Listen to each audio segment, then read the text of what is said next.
He threw scalding coffee on my chest just because I asked for warm water. Around me, customers gasped. Some walked out in protest, but the manager, he just smirked. That was the moment I knew. They didn't see me as human, just a homeless old woman meant to disappear. But they were wrong. So wrong.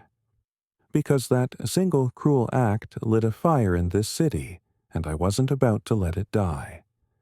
They tried to smear me silence, bury me. But I stood, and when I did, a whole community stood with me. This is not a story about coffee. It's a story about dignity survival and the power of being seen. The story goes like this. He didn't even hesitate.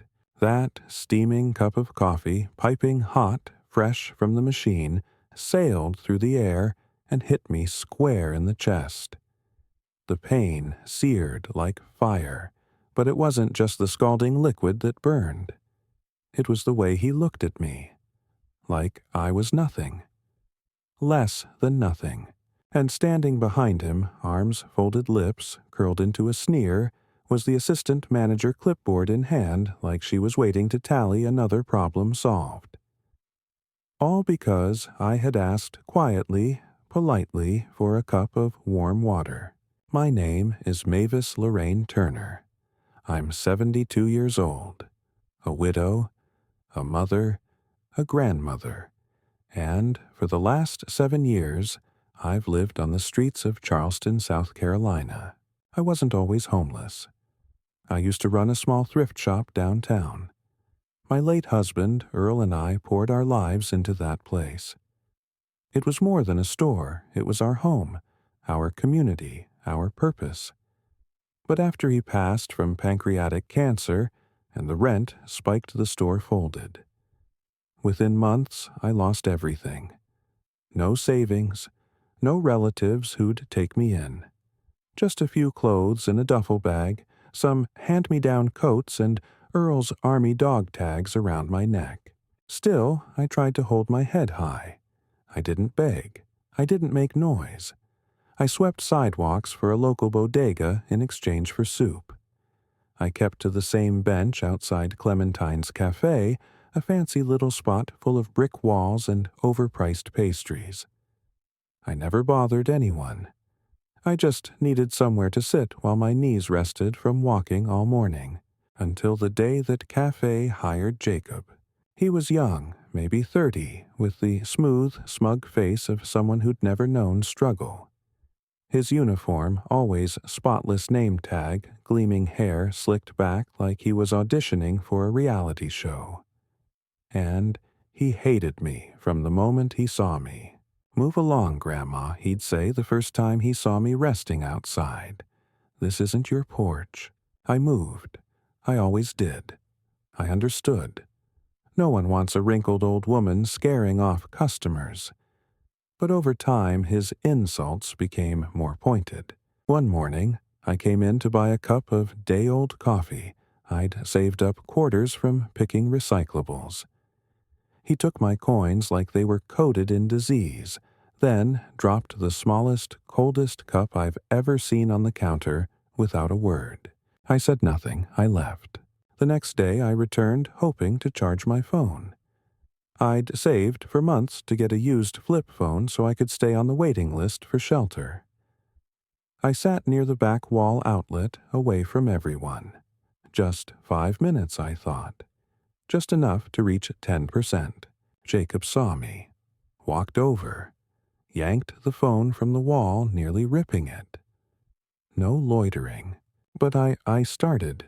I said out. He didn't care, and no one stopped him. But last Thursday was different. It had rained all night. I was soaked to the bone. My bones ached like ice lived inside them. My coat had holes. I hadn't eaten in almost 2 days. But I saw Clementine's windows glowing warm bright like a scene from one of those Hallmark movies, and I couldn't help it. I walked inside. "May I please have a cup of warm water?" I asked softly. He turned. His eyes narrowed, and without a word, he grabbed a large paper cup from the machine. I saw steam rising.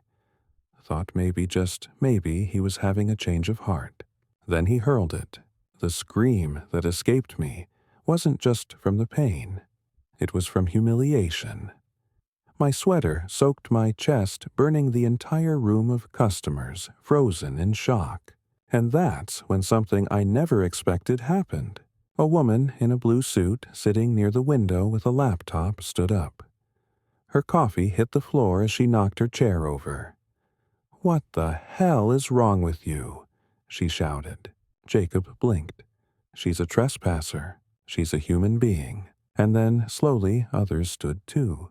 A teenage barista dropped her apron. "I'm done," she said, voice shaking. "This isn't what I signed up for." A man near the register shook his head and took out his phone. This just became a problem for corporate. Within 2 minutes, 5 people walked out, left their drinks, their food, their money, everything. And me, I stood trembling, chest-damp eyes, blurry, unsure whether to flee or collapse. A young woman ran to me, helping me to a bench. "Don't move," she whispered. "I'm calling for help." But the manager didn't budge. He just looked at me with that same hollow expression. The assistant manager clutched her clipboard, looking nervous now, realizing maybe, just maybe, this time they went too far. That night I slept at the women's shelter, the same one that had turned me away just a week before for being over capacity. Turns out, when you're trending on social media, people suddenly have room. The footage had gone viral. Manager throws hot coffee on homeless grandma. Millions of views. Comments pouring in. "This is disgusting. She's someone's mother. I want his job gone." I didn't know how to process it all. Reporters came. They wanted interviews.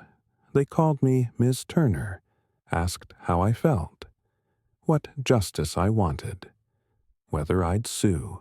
But I was still reeling.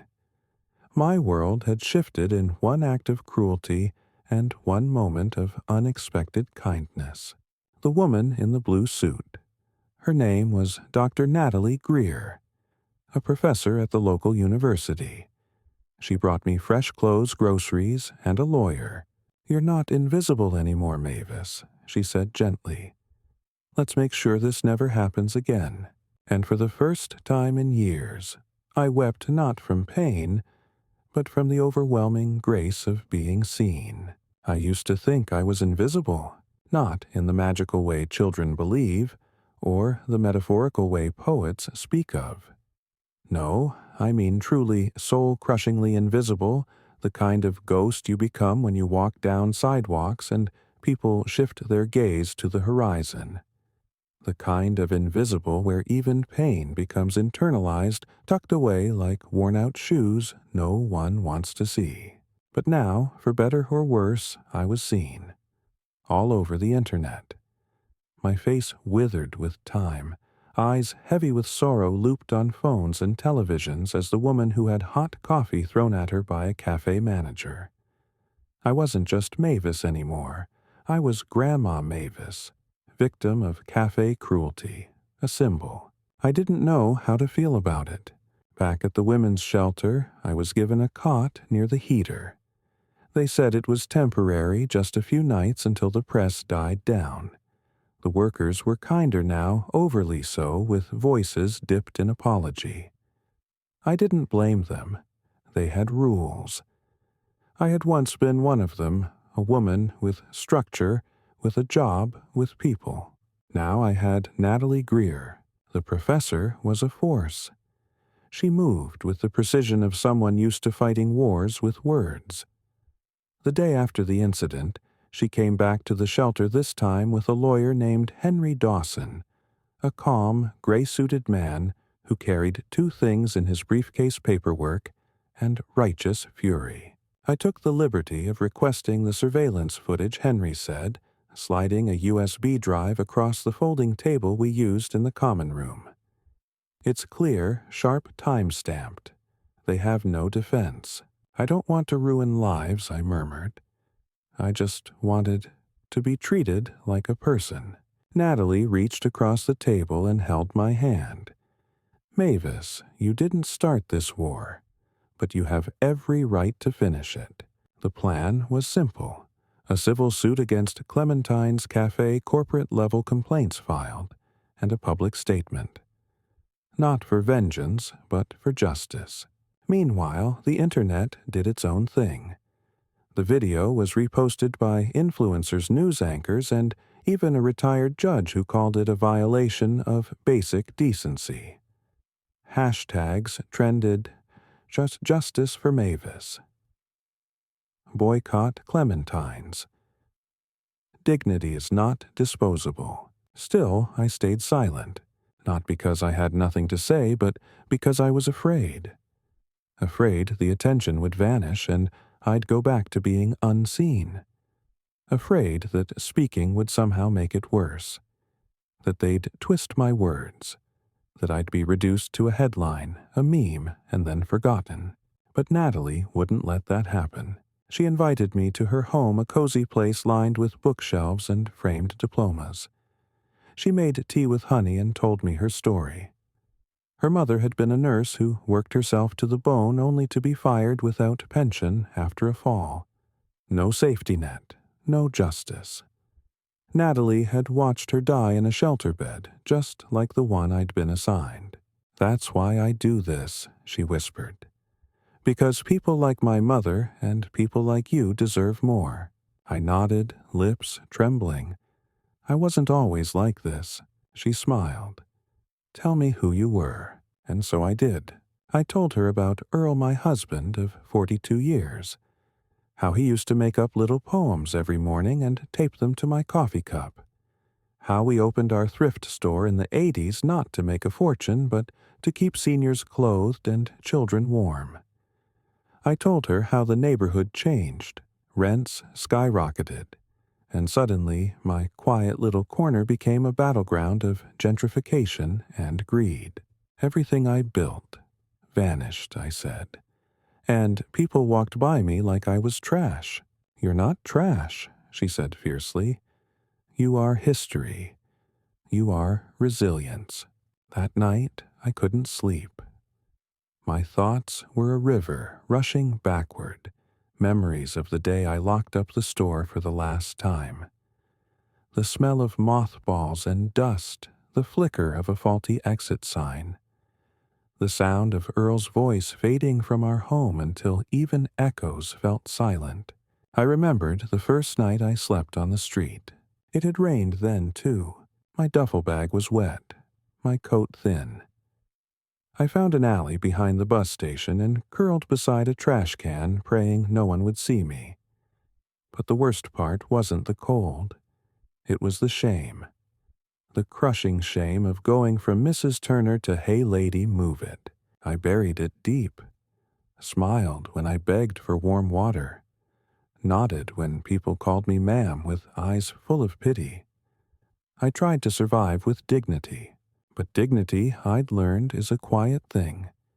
It doesn't shout. It doesn't fight. It waits patiently until it's cornered. And I had been cornered. Now, for the first time, I felt the embers of something fierce inside me. Something I thought had died with Earl. Fire. The next morning, I walked into Clementine's Cafe. It was a calculated risk, but I needed to see it with my own eyes. The doorbell chimed. The place was half empty. A "now hiring" sign hung crooked near the window. Jacob was gone. A teenage barista looked up, startled, then softened. "Ma'am." "I'm so sorry for what happened." I nodded. "I'm not here to yell," she whispered. "They fired him. Yesterday. Corporate's investigating the whole thing now." The assistant manager, the one with the clipboard, peered from the back. Her posture was different now. Meek. Guarded. I didn't say a word to her. Didn't need to. I walked to the counter, placed $2 down, and asked for a cup of coffee. The girl gave it to me for free.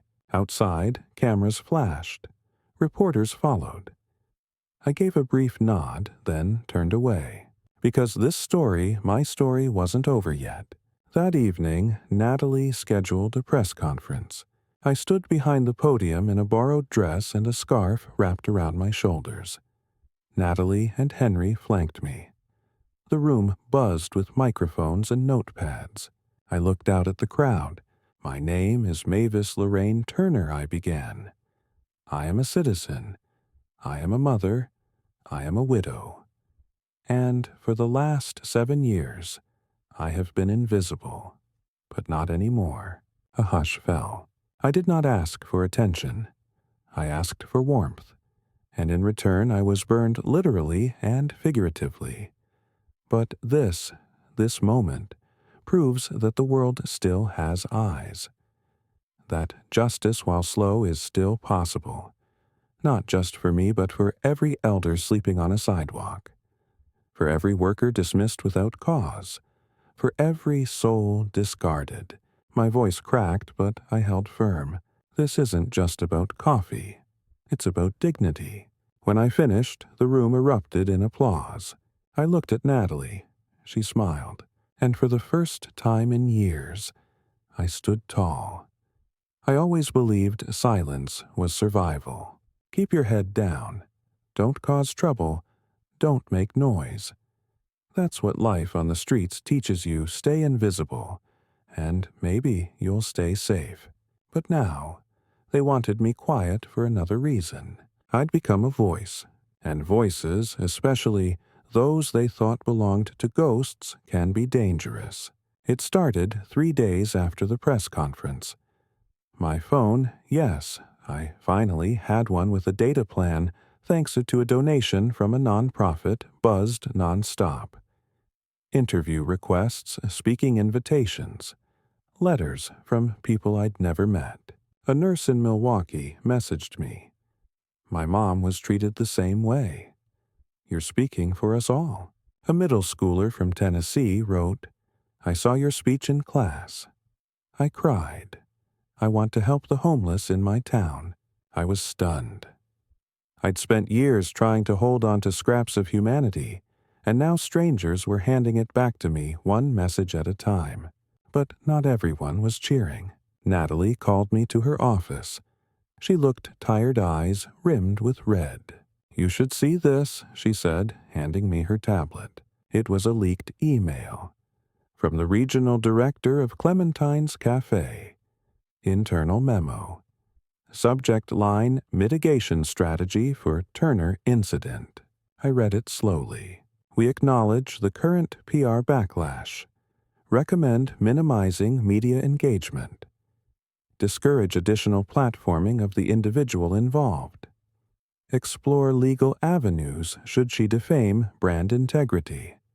Prepare countersuit documentation potential trespass and disruption charges. Countersuit for trespassing after being burned." I looked up. "They're trying to silence me." Natalie nodded. "They thought firing Jacob was enough. But you're not just a problem they can fire. You're a reckoning." I didn't cry. I didn't scream. I just felt tired. Bone deep tired. All I ever wanted was a warm cup of water and a quiet place to sit. But now I was a symbol they couldn't control. Henry, the lawyer, acted fast. He filed a cease and desist against their internal defamation plans. We went public with the memo.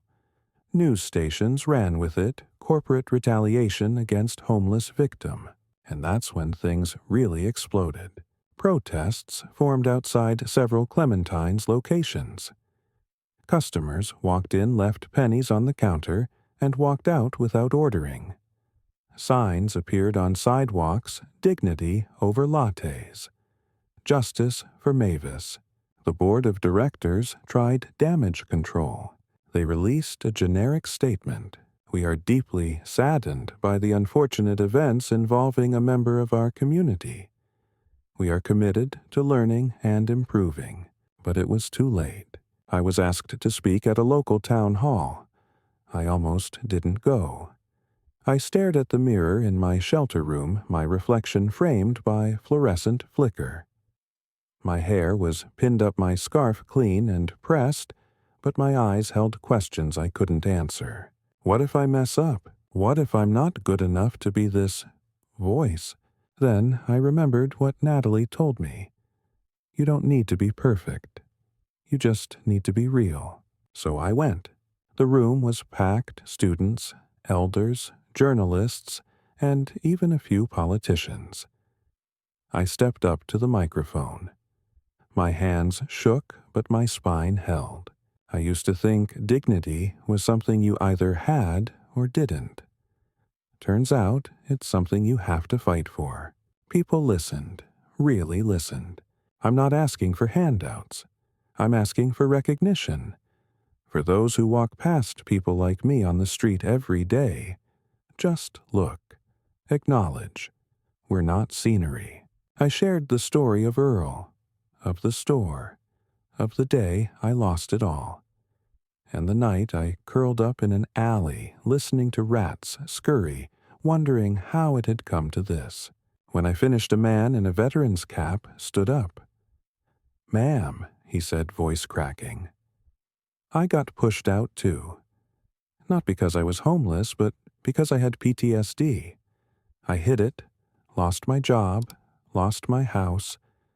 But watching you, I don't want to hide anymore. I wept then. Not because I was sad, but because I realized something. This wasn't just about me. I had become the match in a room full of kindling. That same week, Jacob, the man who threw the coffee, resurfaced. He posted a video online, a shaky, dimly lit clip of him speaking into a phone camera. "I made a mistake," he began, "but I'm being destroyed. My life is ruined." Over one incident. He blamed the stress. Said I provoked him by showing up multiple times, that I lingered too long, making customers uncomfortable. I was just doing my job, he said. And now I can't find work. I get death threats. Is that justice? It went viral for all the wrong reasons. People saw through the spin. The comments were brutal. Doing your job doesn't involve assault.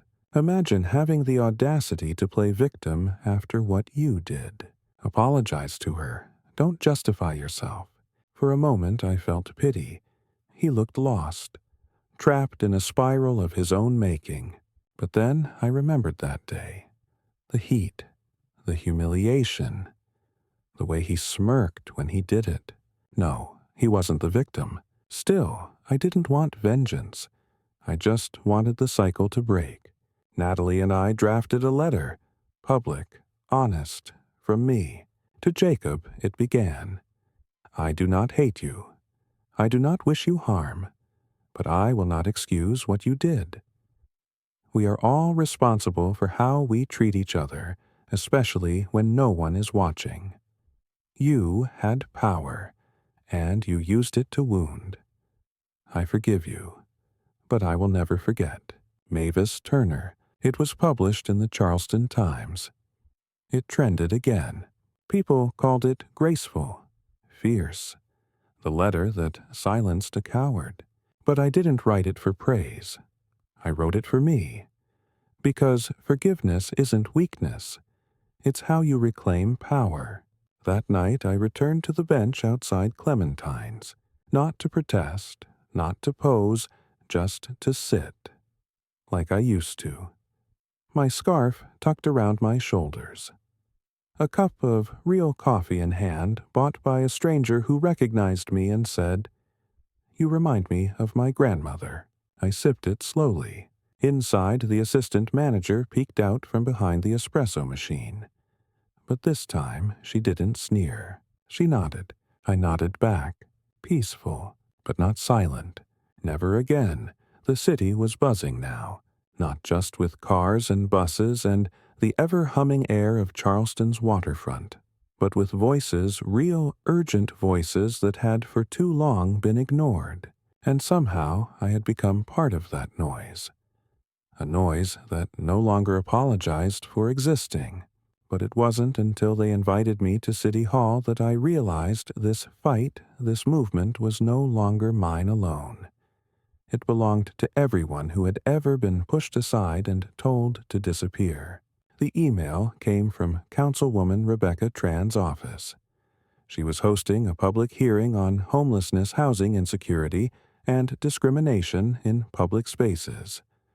She wanted citizen testimonies.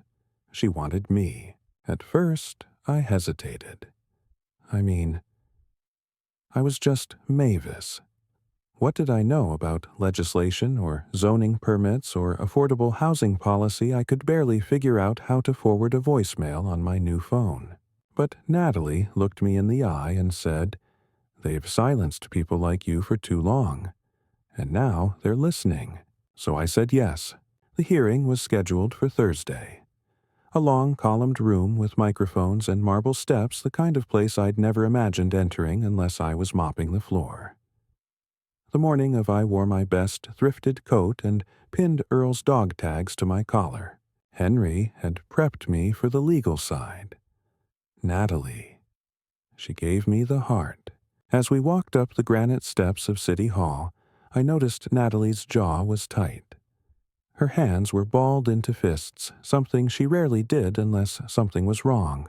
"You okay?" I asked, adjusting my scarf. She hesitated. Then, "There's something you should know." I stopped walking. She sighed. "The parent company that owns Clementine's Cafe. It used to be run by my father." The words hit like cold wind.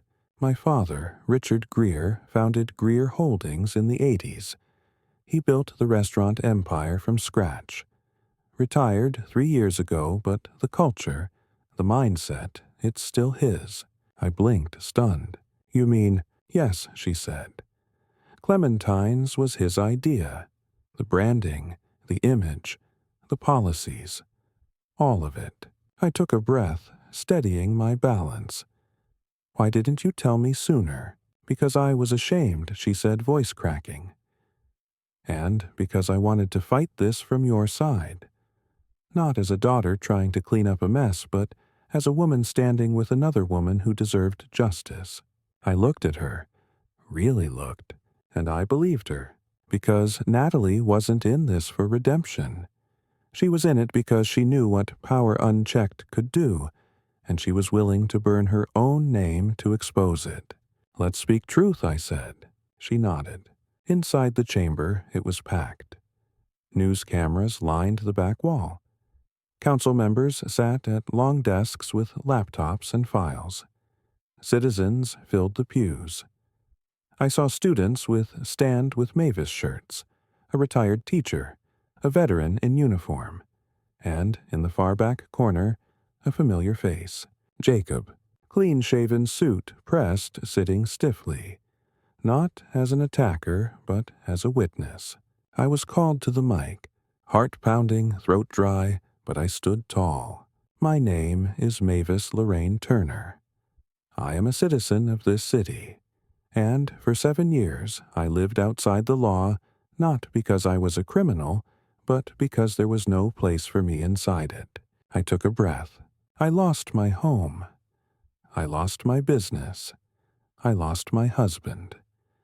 But what I never lost, what they could never take, was my voice. Heads nodded, some hands clutched tissues. I was assaulted in a cafe. That's what the video shows. But the deeper truth, I was dehumanized long before that cup of coffee flew through the air. I looked directly at the council. When policies punish poverty, when benches have spikes, when shelters turn away the elderly at night, that's not oversight. That's cruelty. Wrapped in bureaucracy. Applause broke out before I finished. But I kept going. I'm not here to shame. I'm here to change. Because the next Mavis might not survive long enough to be seen. Councilwoman Tran leaned forward, clearly moved. "Ms. Turner, your words carry more weight than 1,000 studies." Then something remarkable happened. They invited Natalie to speak next, and she didn't hold back. My name is Dr. Natalie Greer. My father built the company that owns Clementine's Cafe. I stand here today not to defend legacy, but to dismantle it. Gasps rippled through the crowd. She laid it bare, the policies created to minimize loitering, the bonuses tied to brand protection, the internal culture of silencing and spin. She even presented a signed internal memo, one I hadn't seen, that detailed how homeless individuals near store entrances were to be discouraged by passive and active means. Passive and active, meaning shove them out, throw coffee if needed. The chamber erupted. Council members leaned over to speak in hushed tones. Reporters scrambled for quotes. Natalie didn't flinch. "This stops now," she said, "and if my name helps burn this rot down, so be it." After the hearing, the public response was electric. Daughter of founder exposes corporate abuse. 2 women bring down empire. That night, Natalie and I sat on her porch watching dusk settle over the magnolia trees. Fireflies blinked between shadows. I held my tea, still wearing Earl's dog tags. "You okay?" she asked softly. I smiled. "I'm not afraid anymore." She leaned back, gazing at the stars. And for the first time in years, I didn't feel small. I felt seen. Fame is a fickle friend. 1 minute, you're the face of justice, gracing magazine covers, receiving warm smiles in grocery aisles. And the next, you're a liability, a fabricator, a fraud. They didn't attack what I said, they came for who I was. The smear campaign began on a rainy Tuesday. It started with a blog post titled, "The Truth About Mavis Turner, She's Not Who You Think." A shadowy site, unverified, but just credible-looking enough to fool people. It claimed I had a criminal record, that I'd threatened customers before the incident at Clementine's, that I'd refused shelter out of pride and exploited sympathy to gain fame. A photo accompanied the story me years ago, screaming at a bus driver who'd refused to lower the ramp. My face twisted raw with pain. No context, just a weapon. Then came the headlines. Did Mavis lie cafe manager? She was hostile from day one. She had a home once, why didn't she keep it? Natalie called me immediately. "They're scared," she said.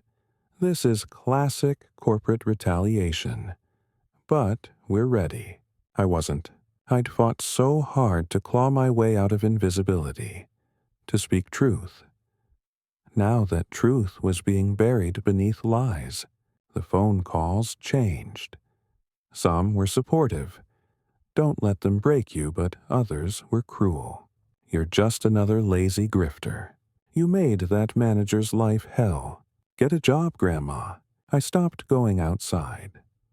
I unplugged my phone. I returned to the shelter, but not to rest, only to hide. Natalie and Henry begged me to stay strong. "We'll prove the article's false. It's libel. We can sue." But their voices felt far away, like echoes in a dream. I was back in that alley behind the bus station, cold, alone, ashamed.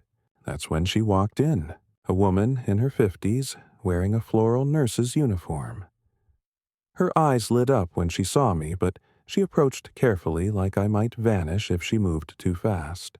"Mavis." I nodded slowly. She smiled, eyes welling with tears.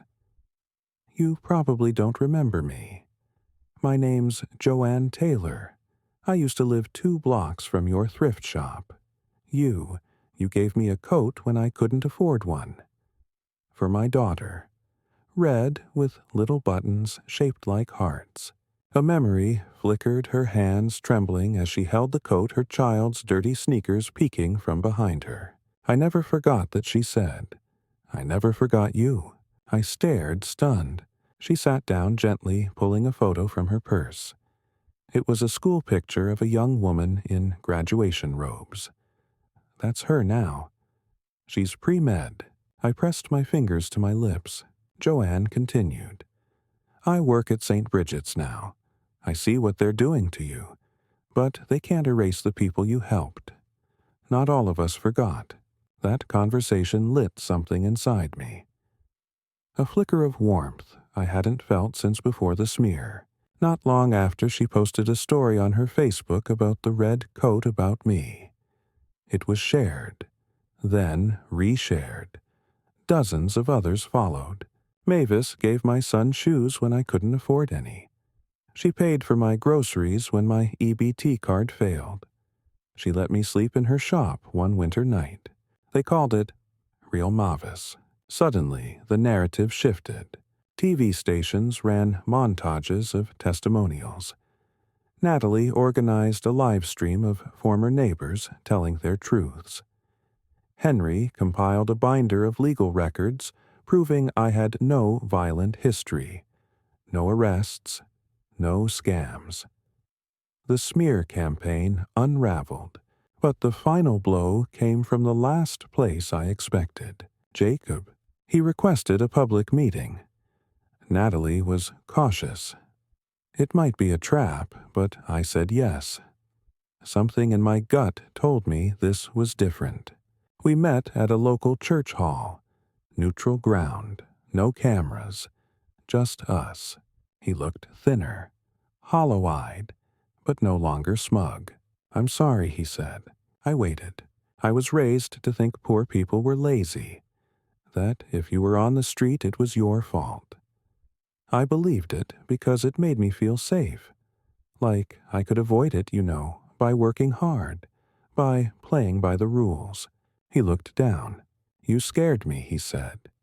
Not because of who you are, but because you reminded me it could all fall apart. That I could end up like you.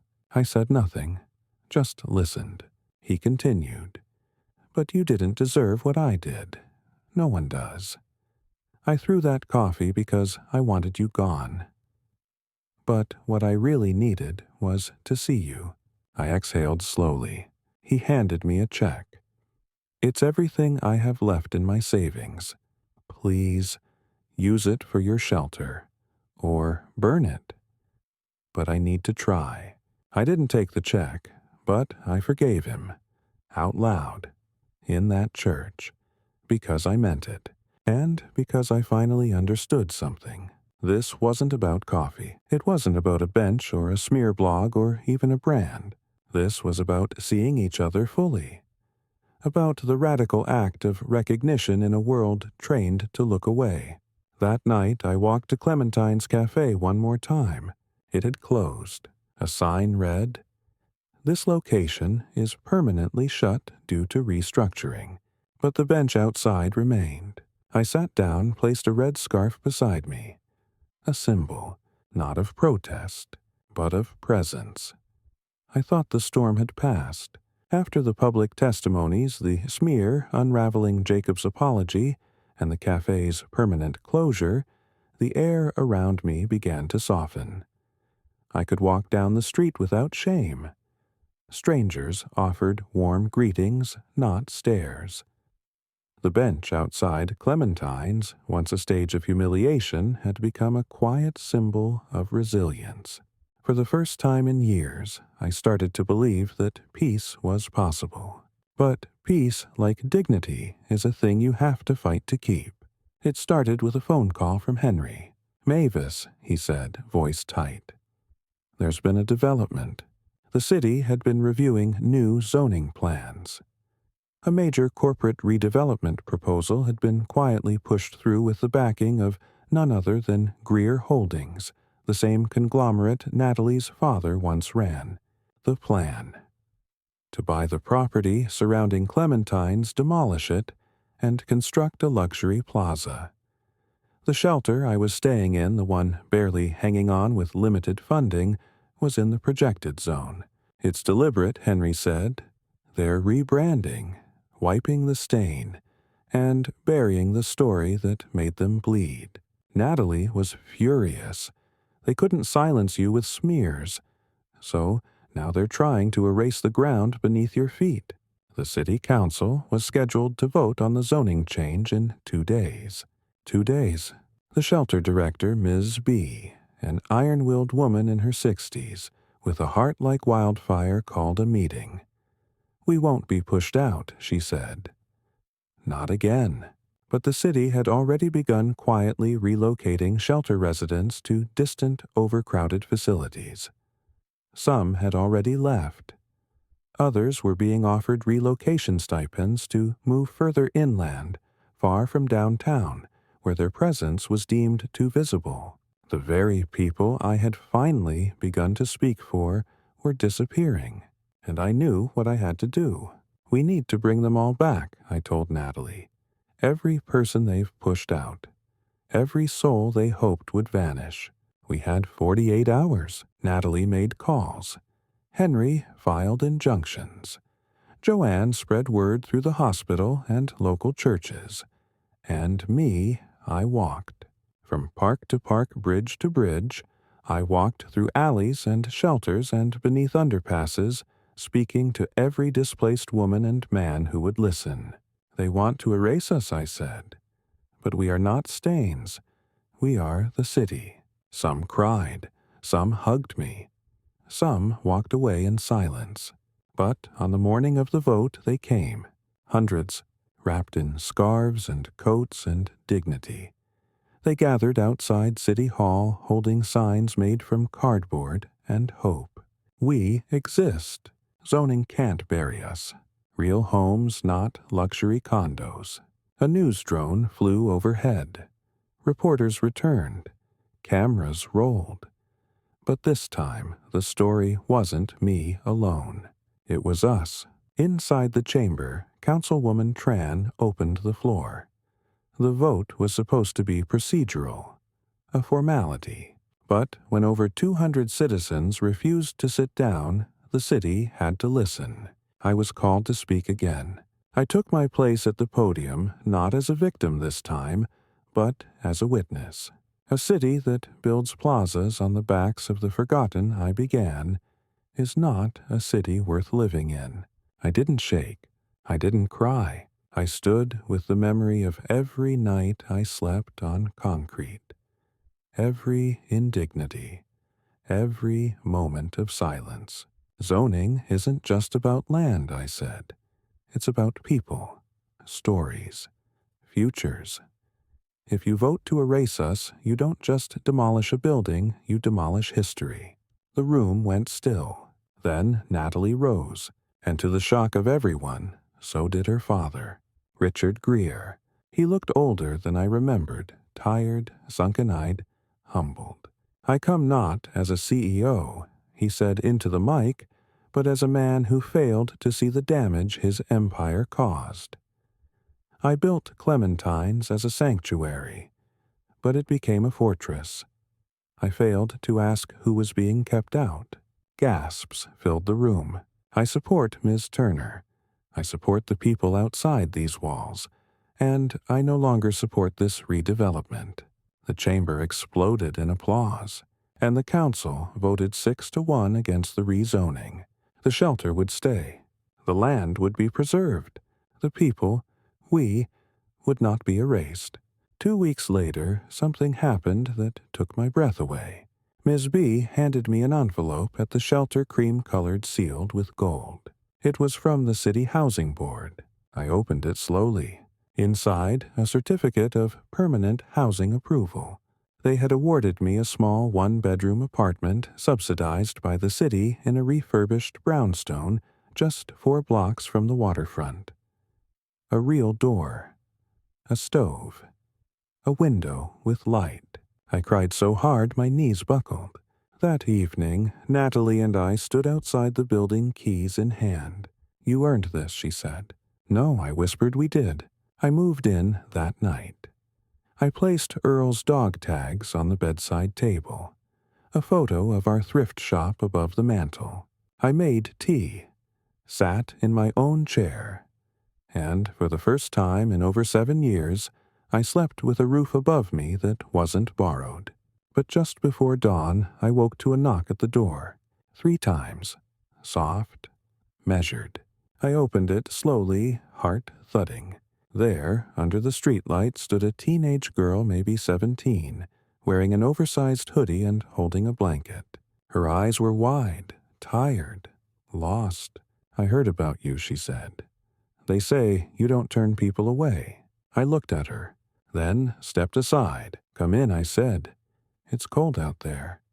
They say when you've lost everything, the smallest kindness can feel like a cathedral. For me, it began with a single knock on the door. That girl, her name was Elia, barely spoke at first. Just wide, scared eyes and silence like a deer that's been hunted too long to believe in shelter. She slept on my couch the first night, curled in a tight ball, the blanket barely clinging to her shoulders. I watched her from the doorway, remembering myself at that age, before the thrift shop, before Earl, before the slow erosion of certainty. She reminded me of every invisible soul I had walked past in my youth, thinking someone else would stop. Now I was that someone. The second morning she asked, "Do you have cereal?" I did. A small victory. By the end of the week she was laughing at my attempts to use my new microwave. "You press 2 not 20, Grandma." She giggled. I wasn't her grandmother, but I didn't correct her. I just smiled. She stayed. Not because I asked her to, but because I never asked her to leave. Word spread quietly. First, it was Elia. Then, Marcus, a former construction worker, laid off and evicted during the pandemic. Then, Rhina, a domestic abuse survivor with 2 children. They didn't come for handouts. They came because someone had finally left the porch light on. The city tried to offer resources, social workers, shelter pamphlets, but what we needed wasn't bureaucracy. It was belonging. I told Natalie, we need more than a shelter. We need a home. A place to heal, not just survive. She took a deep breath, nodded, and said, "Let's build one." And so we did. With help from Henry's legal guidance, Natalie's university connections, and donations that poured in under the banner of Real Mavis, we purchased an old Victorian building 3 blocks from my apartment. It had peeling paint, rotted stairs, and a roof that whimpered when it rained. But beneath all that ruin there was potential. We called it the Haven. It wasn't just for sleeping. It was for rebuilding. It had a kitchen stocked with fresh food, a reading room with second-hand books, a garden behind the house where herbs and wildflowers could bloom, and walls filled with art from those who had once been erased. Every inch of it told the same story: you are not disposable. People came, not just the homeless, but neighbors, shopkeepers, veterans, single mothers, even retired teachers. They came to help, to listen, to see. And that in itself was healing. The city council visited on opening day. Councilwoman Tran stood by my side, blinking back tears. "You've done what decades of policy couldn't," she whispered. "You gave this city its conscience back." Even Richard Greer showed up. He handed me a check not for silence, but for growth.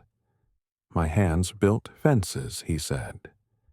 "Let this help you build bridges instead." We expanded first a second house, then mobile outreach. Natalie became the director. I stayed on the porch, greeting each soul who stepped onto our path with a smile and a warm cup of tea. One afternoon, Jacob visited. He was different now. Humbled. Tired in the way people are when they've finally put down their defenses. "I wanted to see it," he said. I walked him through the garden, showed him the plaque on the front step. It read, "The house that dignity, built in honor of every invisible soul who refused to disappear." He knelt, touched the stone, and for the first time said nothing. As winter returned, so did the questions. Reporters wanted interviews. Documentarians came calling. Politicians wanted photos. But I didn't care about the noise. What mattered was the night I found Elia sitting at the kitchen table teaching Rena's youngest to read. Or Marcus fixing the squeaky front gate with tools he hadn't touched in years. Or the small jar on the counter labeled "Pay It Forward" that always had just enough for someone's next meal. What mattered was what stayed. I sat on the porch one night bundled in Earl's old coat sipping tea. Natalie joined me, hair tucked in a knit cap, her breath fogging in the cold. "You realize you changed everything," she said softly. I looked at the stars. "No, I just refused to stay invisible." She smiled. "Same thing." I turned to her. "Promise me something. Anything. If I'm gone one day and this house starts to fade, if people forget why we built it, you remind them. Remind them that dignity isn't earned. It's inherent. That no one is beneath being seen." She nodded, eyes glassy. "I promise." A few days later, I received a letter in the mail. Official seal. Gold-trimmed paper. It was from the mayor's office. They were renaming the street outside the Haven. Turner Way. I laughed so hard I spilled my tea. Elia came running. "What happened?" I handed her the letter. Her eyes widened. "That's you." I shook my head. "That's us. So here I am. Mavis Lorraine Turner. Once invisible, now unavoidable. Not because I fought with fists, but because I refused to stop telling the truth. This isn't a story about coffee. It never was. It's a story about how a single cruel moment can spark a movement. About how dignity, once restored, becomes unstoppable. About how love, simple, stubborn, unglamorous love, can turn a crumbling house into a sanctuary. So if you're out there reading this, if you feel small, discarded, unseen, come find us. There's a place for you on Turner Way, and I'll be waiting on the porch with a warm cup of tea. Sometimes it takes the smallest act of cruelty to expose the biggest cracks in society. But it also takes one brave voice to remind the world that every human being deserves dignity. Mavis Turner didn't ask to be a hero. She asked for warm water. But when the world chose to ignore her pain, she stood proud, scarred, and unshakable. And through her voice, an entire city remembered what it means to see each other again. The meaning of life. It's not in wealth or image. It's in compassion. In the courage to stand when others kneel. In the quiet, unwavering belief that no one is beneath being loved. If this story moved you, don't let it end here. Hit subscribe to join us in telling real, powerful stories that matter. Share your thoughts in the comments. Have you ever witnessed or experienced something like this? And most importantly, share this video to remind the world dignity is not optional. It's a right. We'll see you on the next story. Until then, stay loud, stay kind, stay human.